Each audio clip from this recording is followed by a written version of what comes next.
And through this revolting graveyard of the universe, the muffled, maddening beating of drums, and thin, monotonous whine of blasphemous flutes from inconceivable, unlighted chambers beyond time, the detestable pounding and piping whereunto dance slowly, awkwardly, and absurdly the gigantic, tenebrous ultimate gods, the blind, voiceless, mindless gargoyles whose soul is Nyarlathotep.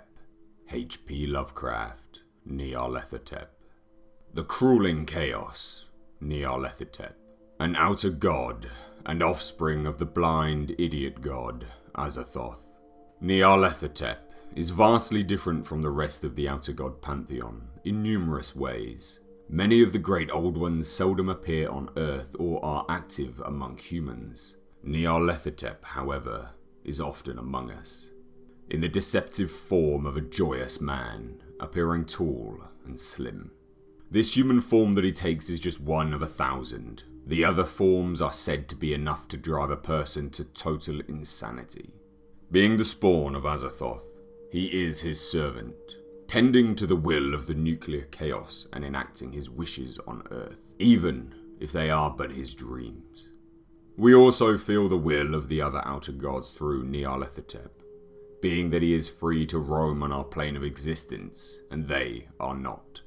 His power is immeasurable, the ability to alter his form at will, changing his appearance to better suit his goal and environment. Invulnerable and with strength we cannot fathom, Nyarlathotep is truly a force to be reckoned with. He is also an outer god that has complete understanding of the human language.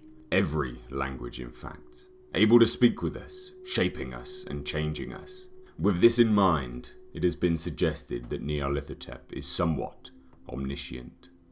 Another interesting variance between Nyarlathotep and his kin is that although the other outer gods simply are, without morality and a clear goal, Nyarlathotep is purposeful in his actions. He chooses to be deceptive, manipulative, and it is even said that Nyarlathotep enjoys spreading madness, death, destruction, and chaos. With this in mind, despite his incredible power, the ability to destroy us all at will, the Earth included, it is unlikely Nyarlathotep will do this. The enjoyment he seems to get from being among us, toying with us, shaping our history with suggestion and coercion, fulfills him, for the time being. If Nyarlathotep becomes bored, however, he tires of his playthings, or if he simply wants to excite himself with our total destruction, we will be extinguished as if we never were. In Nyarlathotep's first appearance, we see him as a tall, swarthy man, reminiscent of an Egyptian pharaoh, this being how he became known to some as the pharaoh. In this story, Nyarlathotep walks the earth, displaying his otherworldly, outer god powers. Magic, some may consider it. As he does this, he begins gaining followers. The more time spent in his company, and the followers began having no concept of the reality around them. The world is not what it was, and ultimately, these followers become an army of servants for the crawling chaos, Nyarlathotep. As I began releasing my Cthulhu Mythos videos, I received countless comments asking me to cover Nyarlathotep next. He is a favourite among many, it seems, and I can definitely see why.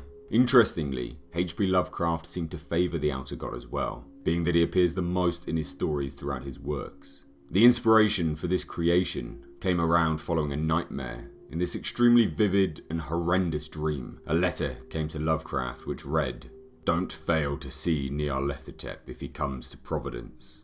He is horrible. Horrible among anything you can imagine, but wonderful. He haunts one for hours afterwards. I am still shuddering at what he showed." To add, Lovecraft has commented stating, "I had never heard the name Nyarlathotep before, but seemed to understand the allusion.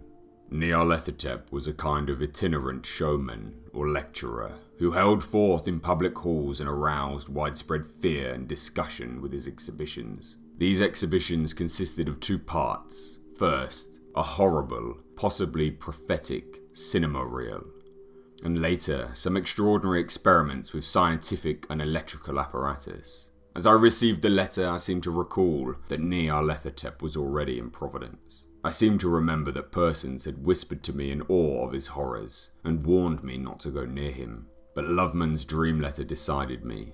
As I left the house, I saw throngs of men plodding through the night, all whispering affrightedly and bound in one direction. I fell in with them, afraid yet eager to see and hear the great, the obscure, the unutterable Nyarlathotep. Nyarlathotep for me is one of the more intriguing and terrifying of the outer god pantheon, being that he seems to gain great enjoyment from our suffering, and it is only this enjoyment that prevents our total annihilation. If Nyarlathotep was to ever tire of this, the fate that would befall us is not worth thinking about. So is this a personal favourite of yours? If so, why? Let me know your thoughts down below in the comment section, and if you did enjoy this video then please consider leaving it a like and subscribing to the channel for more Cthulhu Mythos in the future. I've been Mr. H, and until next time, I'll catch you in the comment section.